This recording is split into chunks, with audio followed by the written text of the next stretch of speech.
نحمدہ ونصلی ونسلم علی رسولہ الکریم اما بعد فاعوذ باللہ من الشیطان الرجیم بسم اللہ الرحمن الرحیم۔ واجب الاحترام سامعین محترم، آپ گزشتہ قسط میں یہ سماعت فرما چکے کہ کس طرح سے اہل خراسان سفیانی لشکر کے مقابلے میں خاندان بنی ہاشم کے ایک شخص کے ہاتھ پر بیعت کر لیں گے، اور کس طرح سے پھر بنو تمیم کے موالیوں میں سے ایک شخص جس کا نام شعیب بن صالح بتایا جاتا ہے، یہ 5000 جوانوں کے ساتھ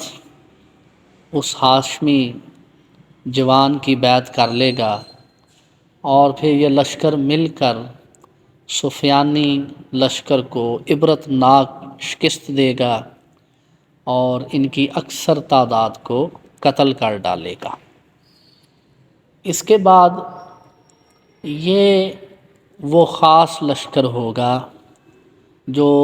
حجاز مقدس کا رخ کرے گا، اور یہ وہ خاص موقع ہوگا جس کے حوالے سے کتب احادیث میں بہت سی احادیث ہیں کہ جب خراسان کی طرف سے سیاہ جھنڈوں کو حجاز مقدس کی طرف آتا دیکھو تو رسول اللہ صلی اللہ علیہ وآلہ وسلم نے ارشاد فرمایا کہ اس لشکر میں شامل ہو جانا، کیونکہ یہ امام مہدی علیہ السلام کا لشکر ہوگا۔ چنانچہ اس ضمن میں آئیے ہم احادیث مبارکہ کا مطالعہ کرتے ہیں۔ حضرت عبداللہ ابن مسعود رضی اللہ تعالیٰ عنہ روایت کرتے ہیں کہ ہم ایک بار رسول اللہ صلی اللہ علیہ وآلہ وسلم کی خدمت اقدس میں حاضر تھے کہ اتنے میں خاندان بنو ہاشم کے کچھ افراد رسول اللہ صلی اللہ علیہ وآلہ وسلم کے پاس تشریف فرما ہوئے، تو اس موقع پر رسول اللہ صلی اللہ علیہ وآلہ وسلم کے چہرے کا رنگ بدل گیا۔ ہم نے عرض کی، یا رسول اللہ صلی اللہ علیہ وآلہ وسلم، ہم نے آپ کے چہرہ اقدس پر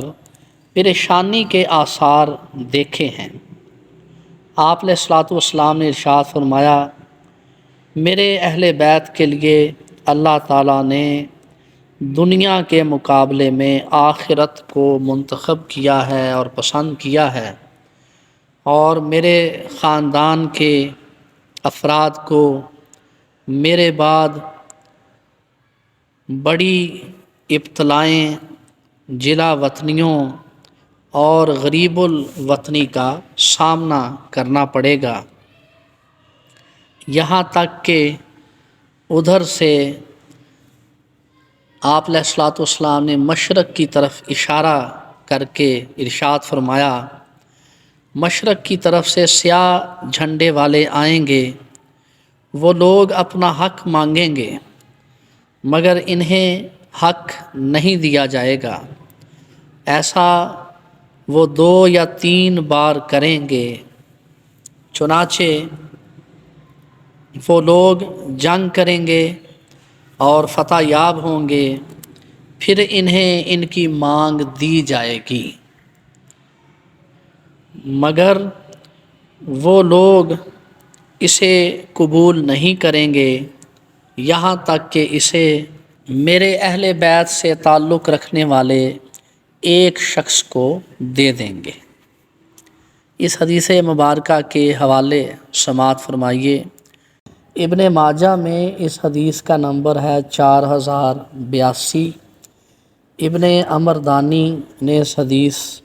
کو اپنی کتاب میں رقم کیا ہے اور اس کا نمبر ہے 54615، اور ابن عاصم نے السنہ میں اس کو درج کیا۔ السنہ میں اس کا نمبر ہے 63312، اور مسند بزار جلد 1 میں اس کا نمبر ہے 246 اور موجم طبرانی میں اس کا نمبر ہے 85,110 اور امام حاکم کی المستدرک میں یہ حدیث مبارکہ جلد چہارم میں موجود ہے اور اس کا نمبر ہے 464۔ یعنی احادیث مبارکہ کی بہت سی معتبر کتابوں میں یہ حدیث مبارکہ موجود ہے۔ اس حدیث مبارکہ سے ہمیں بہت سی باتوں کا پتہ چلتا ہے کہ جب اہل خراسان بنو ہاشم کے اس جوان کے ہاتھ پر بیعت کر لیں گے اور پھر بنو تمیم کا ایک شخص شعیب بن صالح بھی اپنے 5,000 افراد کے ساتھ ان کے ساتھ مل جائے گا، تو یہ سفیانی کو عبرتناک شکست دیں گے اور پھر اسی طرح فاتحانہ یہ ملک عرب میں اور حجاز مقدس کے علاقوں میں داخل ہوں گے۔ وہاں پہلے سے خانہ جنگی کی صورتحال ہوگی، چنانچہ یہ اپنا حق مانگیں گے سے مراد ہے کہ یہ لوگوں سے خلافت مانگیں گے، مگر ان کو خلافت نہیں دی جائے گی۔ یہ 2 یا 3 بار اس کا مطالبہ کریں گے، ان کو خلافت نہیں دی جائے گی، جس پر پھر یہ دیگر لوگوں سے جو کہ پہلے ہی ملک عرب میں فساد کا باعث بن رہے ہوں گے اور بیت اللہ کے خزانے کو لوٹنے کی خاطر آپس میں جھگڑ رہے ہوں گے، اس موقع پر یہ ان سب لوگوں سے جنگ کریں گے اور فتح یاب ہوں گے۔ اس کے بعد جب ان کی تلواروں کی یہ گرج اور چمک لوگ دیکھیں گے تو پھر ان کو خلافت دینا چاہیں گے، لیکن اس پر یہ خلافت قبول نہیں کریں گے اور پھر یہ رسالت مآب صلی اللہ علیہ وآلہ وسلم نے ارشاد فرمایا میرے اہل بیت میں سے ایک شخص کے حوالے یہ خلافت کر دیں گے۔ یہ شخصیت جن کے حوالے یہ خراسان کے لوگ خلافت کریں گے یا جن کی اطاعت قبول کر لیں گے وہ حضرت امام مہدی علیہ السلام ہوں گے۔ یعنی اب اس حدیث مبارکہ سے پورا جو وار تھیٹر ہے اور پورا جو نقشہ ہے وہ ہماری آنکھوں کے سامنے ابھرتا ہے کہ جو رسول اللہ صلی اللہ علیہ وسلم نے خراسان کی طرف سے لشکر کے آنے کا ذکر کیا اور سیاہ جھنڈوں کا ذکر کیا، یہ لشکر پھر امام مہدی علیہ السلام کی اطاعت مکہ المکرمہ میں قبول کر لے گا اور ان کی حکومت کو اس طرح سے پہلے ملک عرب میں مستحکم کرے گا۔ اب ایک اور حدیث مبارکہ سماعت فرمائیے۔ گزشتہ اقساط میں بھی آپ نے اس حدیث مبارکہ کو سماعت کیا ہے، اب ایک اور طرق کے حوالے سے یہ حدیث مبارکہ سنیے۔ حضرت ثوبان رضی اللہ تعالیٰ عنہ سے روایت ہے کہ رسول اللہ صلی اللہ علیہ وآلہ وسلم نے ارشاد فرمایا جب تم خراسان کی طرف سے سیاہ جھنڈے نکلتے ہوئے دیکھو تو ان کے پاس چلے جانا، چاہے تمہیں برف کے اوپر گھسٹ کر جانا ہی کیوں نہ پڑے، اس لیے کہ ان میں خلیفۃ اللہ مہدی بھی موجود ہوں گے۔ اس حدیث مبارکہ کے حوالے سماعت فرمائیے۔ اس کی تخریج امام احمد بن حنبل رحمۃ اللہ تعالیٰ علیہ نے کی، حاکم نے اس کو روایت کیا، ابو نعیم نے اس کو روایت کیا، ابو عمر دانی نے اس کو روایت کیا اور ان کی کتاب میں جلد پنجم میں اس کا نمبر ہے 548۔ اور مزید یہ کہ یہ حدیث مبارکہ کتاب الفتن میں بھی موجود ہے اور اس کا نمبر ہے 853۔ یہ وہی حدیث مبارکہ ہے جو آپ پہلے بھی سماعت فرما چکے۔ اس حدیث مبارکہ میں حضرت امام مہدی علیہ السلام کی موجودگی کا ذکر ہے، کہ امام مہدی علیہ السلام بھی اس لشکر میں شامل ہوں گے۔ آپ نے حدیث مبارکہ سماعت فرمائی۔ اس حدیث مبارکہ کو اگر ہم گزشتہ حدیث مبارکہ کی روشنی میں سمجھنا چاہیں تو صرف ایک اشکال ذہن میں پیدا ہوتا ہے کہ اس سے پہلے جو حدیث مبارکہ آپ نے سماعت فرمائی اس میں ذکر یہ ہے کہ یہ خراسان کی طرف سے آنے والا لشکر پہلے جزیرۃ العرب میں فسادیوں کے ساتھ جنگ کرے گا اور لوگوں سے اپنا حق مانے گا عدل و انصاف کے قیام کے لیے، مگر ان کو حق نہیں دیا جائے گا۔ ایسا 2-3 بار ہوگا، اس کے بعد یہ مکمل فتح یاب ہوں گے۔ اس کے بعد لوگ از خود انہیں کہیں گے کہ ہم اب آپ کو خلیفہ مانتے ہیں، لیکن یہ خلافت قبول نہیں کریں گے اور آل رسول کے حوالے یہ خلافت کر دیں گے۔ اس حدیث مبارکہ میں ذکر ہے کہ جب تم خراسان کی طرف سے سیاہ علم آتے دیکھو تو اس لشکر میں شامل ہو جانا، کیونکہ اس میں خلیفۃ اللہ مہدی بھی موجود ہوگا۔ اب یہ تھوڑا سا اشکال اور تعارض پیدا ہوتا ہے کہ پہلی روایت میں یہ ذکر ہے کہ وہ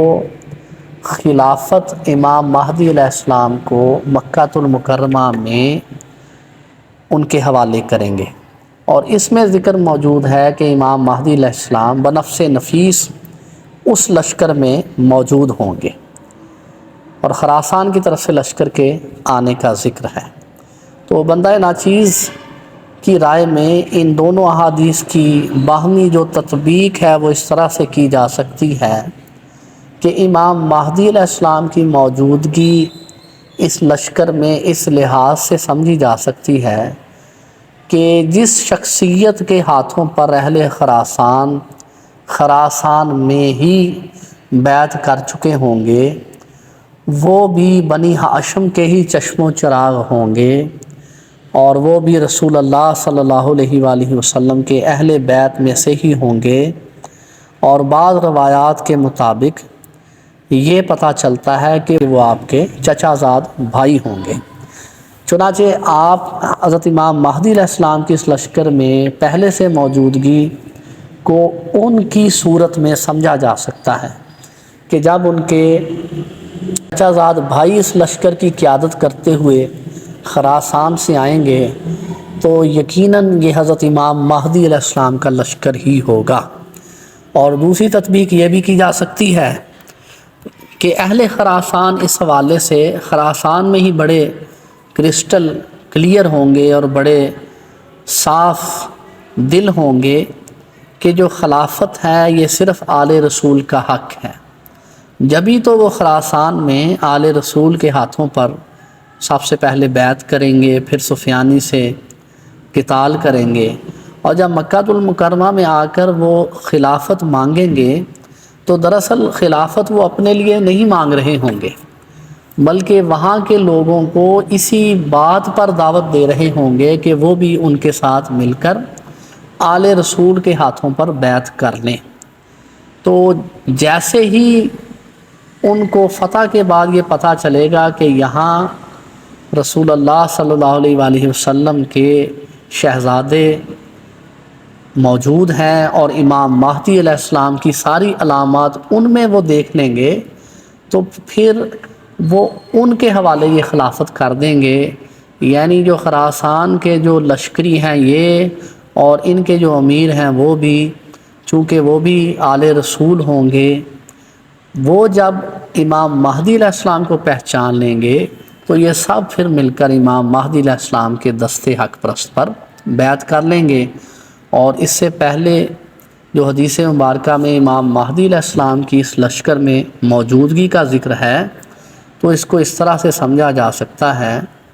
کہ امام مہدی علیہ السلام کے ایک بھائی یا چچا زاد بھائی پہلے سے اس لشکر میں موجود ہوں گے۔ چنانچہ آئیے اس حوالے سے کچھ روایات کا مطالعہ کرتے ہیں۔ کتاب الفتن میں روایت نمبر ہے 872، اور الحاوی میں جلد دوم ہے اور یہ روایت نمبر ہے 70۔ ولید نے بیان کیا ہے کہ مجھے یہ روایت پہنچی ہے کہ یہ ہاشمی نوجوان جس کے ہاتھ پر پہلے اہل مشرق یعنی اہل خراسان اور بعد میں بنو تمیم کا وہ جوان جس کا نام شعیب بن صالح ہوگا بیعت کریں گے، یہ دراصل امام مہدی علیہ السلام کا سوتیلا بھائی ہوگا، اور بعض لوگوں نے یہ کہا جن میں محدثین بھی شامل ہیں کہ یہ ان کا چچا زاد بھائی ہوگا۔ ولید نے مزید کہا کہ بعض کا یہ کہنا ہے کہ اس کی وفات نہ ہوگی یہاں تک کہ جب حضرت امام مہدی علیہ السلام نکلیں گے تو یہ بھی ان کے ساتھ نکلیں گے۔ اس روایت کے حوالے میں آپ کو پہلے ہی بتا چکا، یہ کتاب الفتن میں بھی موجود ہے اور الحاوی میں بھی یہ روایت موجود ہے۔ حضور مولا علی علیہ السلام نے فرمایا کہ امام مہدی علیہ السلام سے پہلے ان ہی کے خاندان میں سے ایک شخص مشرق سے نکلے گا جو 8 مہینے تک اپنے کندھے پر تلوار لٹکائے ہوئے ہوگا اور وہ لوگوں کو بڑے پیمانے پر قتل کرے گا۔ پھر وہ بیت المقدس کا رخ کرے گا مگر راستے میں ہی اس کی وفات ہو جائے گی۔ اس روایت کا حوالہ کتاب الفتن میں 874 نمبر ہے۔ اس روایت سے یہ پتہ چلتا ہے کہ وہ شخص جو خراسان میں ظاہر ہوگا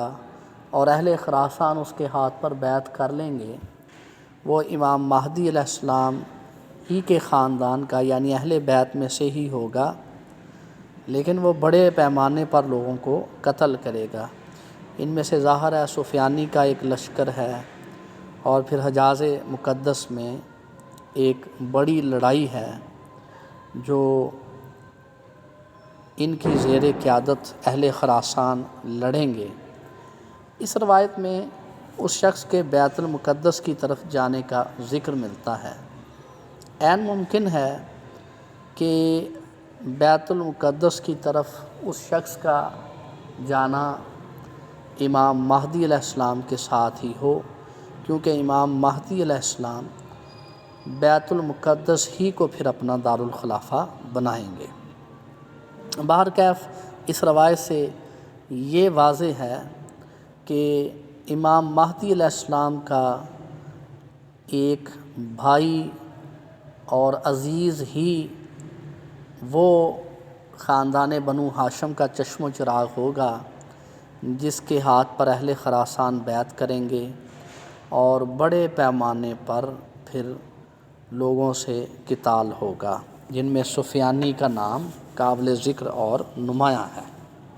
کتاب الفتن میں 875 نمبر پر یہ روایت بھی موجود ہے۔ خیال رہے کہ یہ جب ہم کتاب الفتن کا ذکر کرتے ہیں تو اس سے مراد وہ کتاب الفتن ہے جس کو نعیم بن حماد نے کمپائل کیا ہے، یعنی یہ نعیم بن حماد کی مشہور زمانہ کتاب الفتن ہے جو انہوں نے احادیث کی مختلف کتابوں سے اخذ کی ہے، اور مختلف کتابوں میں جو باب الفتن میں درج روایات ہیں ان کو اس کتاب الفتن میں یکجا کر دیا ہے۔ چنانچہ کتاب الفتن میں 875 نمبر روایت میں یہ ہے کہ محدث ابو جعفر بیان کرتے ہیں کہ خراسان کی طرف سے نکلنے والے سیاہ جھنڈے پہلے کوفہ میں قیام کریں گے۔ جب مکہ المکرمہ میں امام مہدی علیہ السلام کا ظہور ہوگا تو ان کا سردار بیعت کے لیے ان کے پاس آدمی بھیجے گا۔ یہ ساری احادیث باہم، یہ ساری روایات باہم بڑی مطابقت رکھتی ہیں اور ان واقعات کو اور ان کی ترتیب کو سمجھنے میں ہماری بڑی مدد کرتی ہیں۔ الحاوی جلد دوم اور اس کا حوالہ نمبر 70 ہے، اس میں یہ بھی درج ہے کہ سفیانی گھوڑ سواروں کی شکست کے بعد تھوڑے ہی عرصے میں سفیانی ایک اور لشکر بھیجے گا، اور یہ لشکر ظاہری طور پر اہل خراسان پر غالب آ جائے گا، یعنی وقتی طور پہ اہل خراسان کے مسلمانوں کو اس میں کہہ لیجئے کہ تکالیف کا سامنا کرنا پڑے گا اور پسپائی اختیار کرنی پڑے گی۔ اس موقع پر شعیب بن صالح خفیہ طور پر بیت المقدس کے لیے نکلے گا اور امام مہدی علیہ السلام کے قیام کے لیے زمین ہموار کرے گا۔ کتاب الفتن میں اس روایت کا نمبر 871 ہے۔ ان تمام روایات سے جو بات بڑی واضح اور مترشح ہوتی ہے وہ یہ ہے کہ سفیانی دوم اگرچہ شام پر غلبہ پا جائے گا اور بہت بڑا جنگجو ہوگا اور بڑا ہی سفاک ہوگا، جس طرح سے بنو امیہ کے اکثر حکمرانوں کی عمومی شہرت ہوا کرتی تھی، ویسا ہی ایک منافق ہوگا اور ترکوں اور رومیوں کو بھی شکست دے گا، لیکن پھر یہ اہل خراسان سے شکست کھا جائے گا، اور اہل خراسان کی قیادت امام مہدی علیہ السلام کے ستیلے بھائی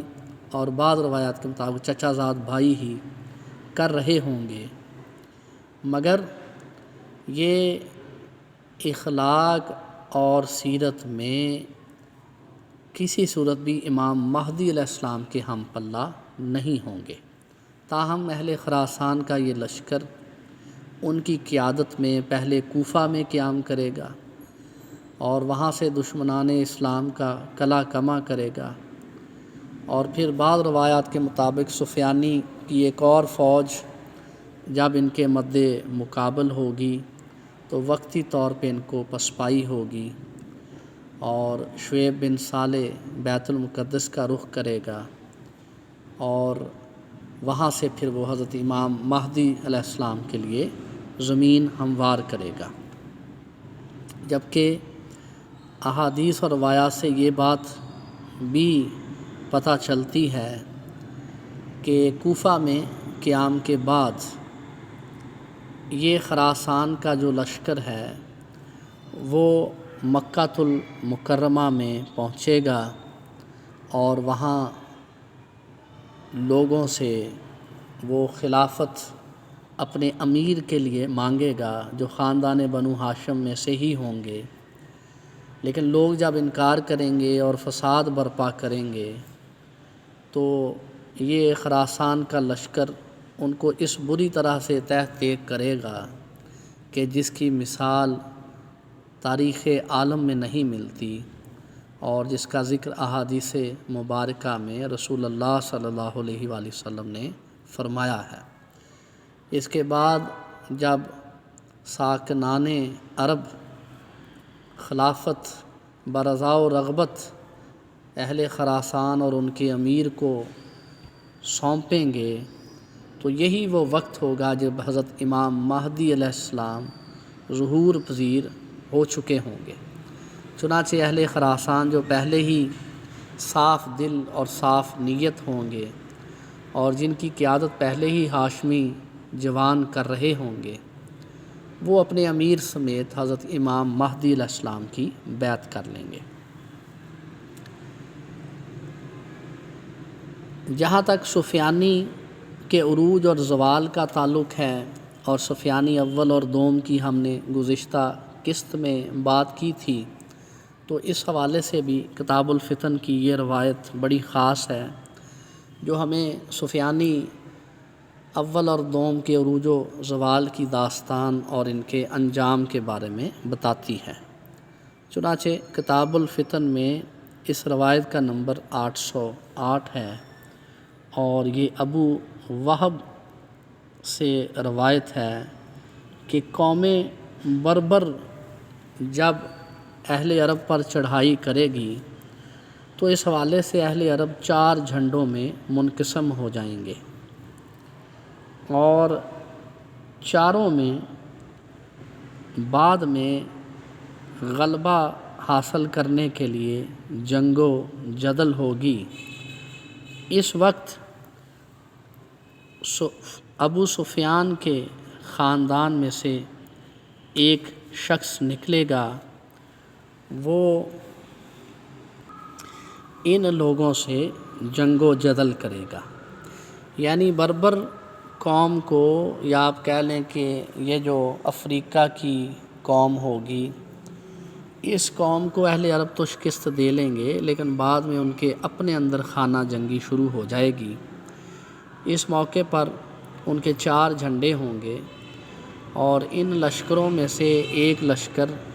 آل سفیان کے ایک شخص کا ہوگا، اور وہ پھر ان سب سے جنگ و جدل کرے گا۔ اسی موضوع پر ولید بن مسلم سے روایت ہے کہ جب سفیانی کا خروج ہوگا تو ان 3 جھنڈے والوں میں سے جو بھی اس کے ساتھ جنگ کرے گا یہ ان پر غالب آ جائے گا، اور یہ بنو ہاشم کو بھی ہجرت پر مجبور کر دے گا، یہاں تک کہ ان کو مجبور کر کے عراق کوفہ میں جلا وطن کر دیا جائے گا۔ پھر وہ خود بھی کوفہ پہنچے گا، وہاں آل رسول اور ان کے حمایتیوں کو شہید کرے گا، اور پھر کوفہ سے نکل کر جب وہ واپس شام کا رخ کر رہا ہوگا تو شام کے قریب ہلاک ہو جائے گا، مگر ہلاکت سے پہلے آل ابو سفیان ہی میں سے ایک اور شخص کو اپنے بعد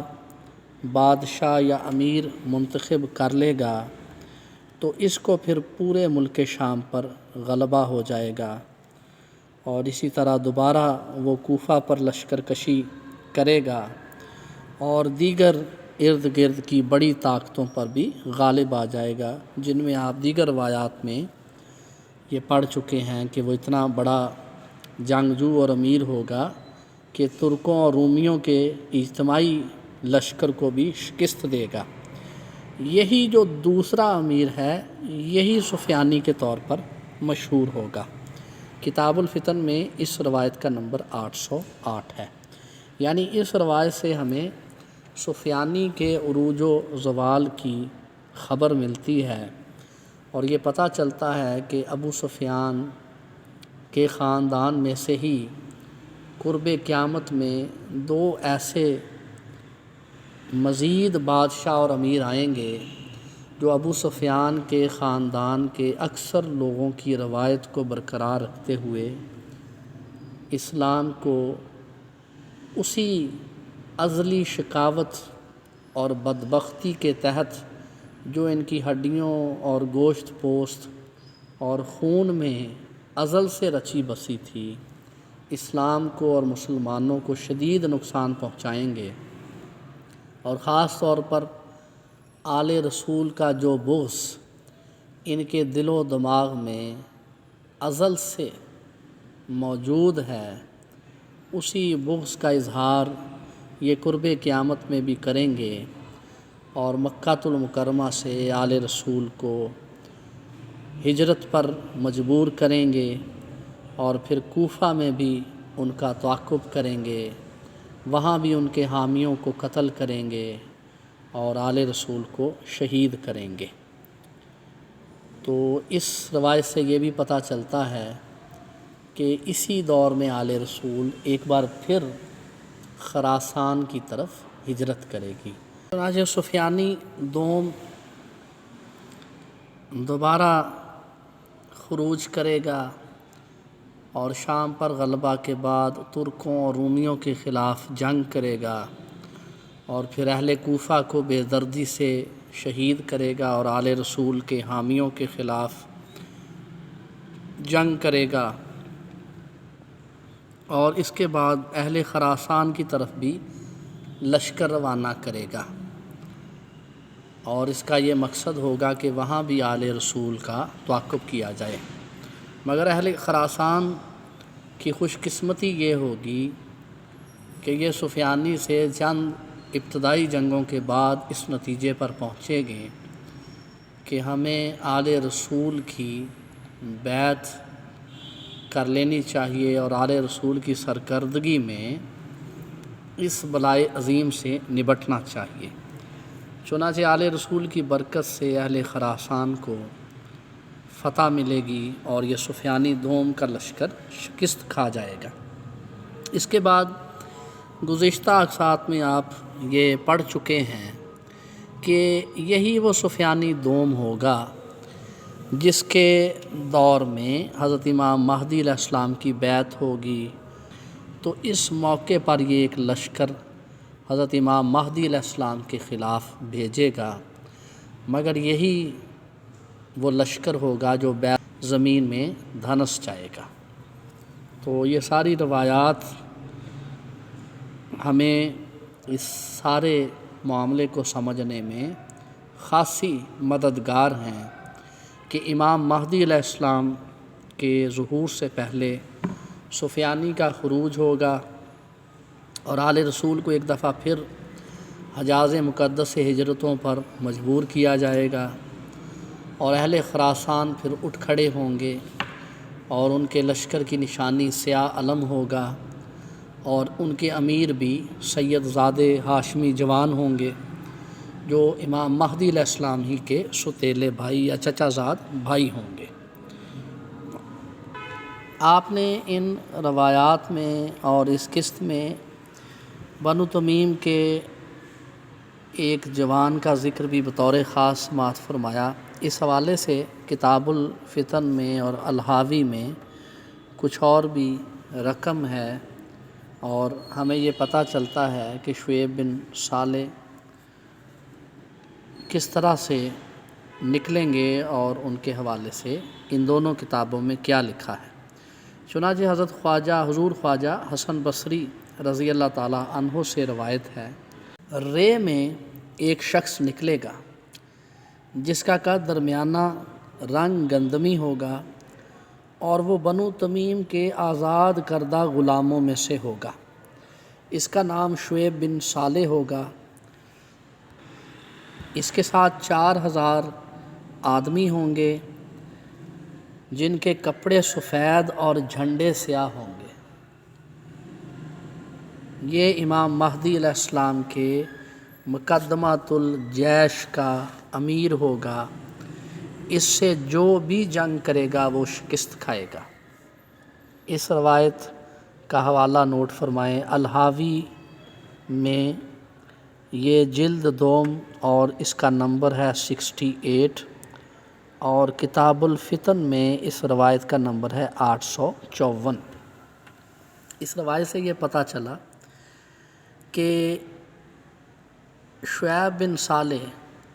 مقام رے سے نکلیں گے۔ اسلامی تاریخ میں رے کا ذکر بڑا ہی معروف اور مشہور ہے۔ آپ واقعہ کربلا کے ضمن میں یہ سماعت فرما چکے کہ یہ اتنا بڑا اور زرخیز علاقہ تھا کہ اسی کی عمارت اور حکمرانی کے لالچ میں بدبخت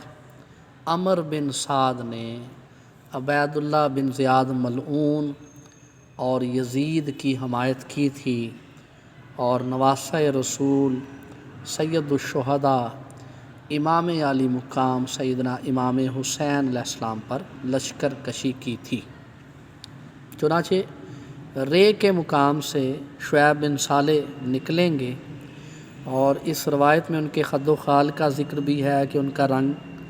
گندمی ہوگا، قد درمیانہ ہوگا، قبیلہ بنو تمیم کے آزاد کردہ غلاموں میں سے ہوں گے، اور یہ جو 4000 افراد کا ذکر ہے، اور گزشتہ روایات میں ہم نے یہ پڑھا کہ جب وہ خراسان میں آئیں گے تو ان کے ساتھ 5000 جوان ہوں گے۔ تو ان دونوں روایات کی تطبیق یوں کی جا سکتی ہے کہ ان کے 1000 جوان سفیانی کے ساتھ جنگ و جدل میں شہید ہو جائیں گے، اور یہ 4000 افراد ان کے ساتھ ہوں گے۔ اور پھر جب اہل خراسان مکہ المکرمہ میں پہنچیں گے اور وہاں دشمنان اسلام کو، منافقین کو شکست دیں گے اور امام مہدی علیہ السلام کے لیے زمین ہموار کریں گے، تو وہیں پھر حضرت امام مہدی علیہ السلام کو پہچان کر ان کی بیعت کر لیں گے، تو شعیب بن صالح بھی آپ کی بیعت کر لے گا۔ اس روایت میں جو ایک خاص بات کا پتہ چلتا ہے وہ یہ ہے کہ شعیب بن صالح کے ساتھ جو لوگ ہوں گے ان کے کپڑے سفید ہوں گے اور جھنڈے سیاہ ہوں گے۔ یہ بڑی خاص بات ہے اور بڑی خاص نشانی ہے۔ اور پھر جس طرح بنو ہاشم کے اس شہزادے جو حضرت امام مہدی علیہ السلام کے بھائی ہوں گے، جس طرح سے انہوں نے شعیب بن صالح کو اپنے مقدمۃ الجیش کا امیر بنایا تھا خراسان میں، اسی طرح حضرت امام مہدی علیہ السلام بھی شعیب بن صالح کو اپنے مقدمۃ الجیش کا امیر مقرر کریں گے۔ اور پھر روایت کا آخری حصہ ہمیں یہ بتاتا ہے کہ شعیب بن صالح جدھر سے گزرے گا اور جس سے بھی جنگ کرے گا، فتح و نصرت اس کے قدم چومیں گی۔ اب یہاں ایک بڑی خاص بات ہے، اور وہ یہ کہ جس طرح امام مہدی علیہ السلام کے اخلاق اور نام اور کنیت رسول اللہ صلی اللہ علیہ وآلہ وسلم سے ملتی ہے، اسی طرح امام مہدی علیہ السلام کے لشکر کا امیر اسی قبیلے سے تعلق رکھتا ہوگا ایک لحاظ سے، جس قبیلے سے حضور سیدنا ابو بکر صدیق رضی اللہ تعالیٰ عنہ کا تعلق تھا۔ یعنی جس طرح حضور علیہ الصلوۃ والسلام کو بنو تمیم سے ایک بہترین اور صالح شخص بطور رفیق ملے، جن کی رفاقت غار میں بھی تھی اور مزار میں بھی ہے اور بروز محشر بھی ہوگی، اسی طرح آپ ہی کے رسول اللہ صلی اللہ علیہ وسلم کے فرزند امام مہدی علیہ السلام کو بھی قیامت کے قریب بنو تمیم میں سے ہی ایک ایسا جوان ملے گا جو انتہائی بہادر اور جنگجو ہوگا، اور جس کے حوالے سے ایک روایت میں آپ یہ پڑھ چکے اور سماعت فرما چکے کہ وہ ایسا ہوگا کہ مضبوط پہاڑ بھی اس کے سامنے سے ہٹ جائیں گے، اور وہ پہاڑوں کو گرا دینے والا حوصلہ اور فولادی اعصاب رکھنے والا شخص ہوگا۔ سامعین محترم، اس قسط میں آپ نے امام مہدی علیہ السلام کی مدد کے لیے آنے والے اہل خراسان کے لشکر کا ذکر بھی سماعت فرمایا، سفیانی اول اور دوم اور اس کے عروج و زوال کی کہانی بھی سنی، اور ظہور مہدی علیہ السلام کے حوالے سے بڑی خاص نشانیوں کا اور پے در پے ترتیب کے ساتھ واقعات کا ذکر سماعت فرمایا، اور یہ بھی سماعت فرمایا کہ کون سا واقعہ کس طرح سے وقوع پذیر ہوگا اور اس کی ٹائمنگ کیا ہوگی۔ آپ نے مختلف روایات اور احادیث میں تطبیق بھی سماعت فرمائی۔ جو کچھ اچھا ہے اس پر ہم اللہ کا شکر بجا لاتے ہیں، اور اگر بشری تقاضوں کے تحت کوئی غلطی کوتاہی ہوئی تو ہم اللہ تعالیٰ سے معافی کے خواستگار ہیں۔ اس قسط میں اتنا ہی کافی ہے۔ والسلام۔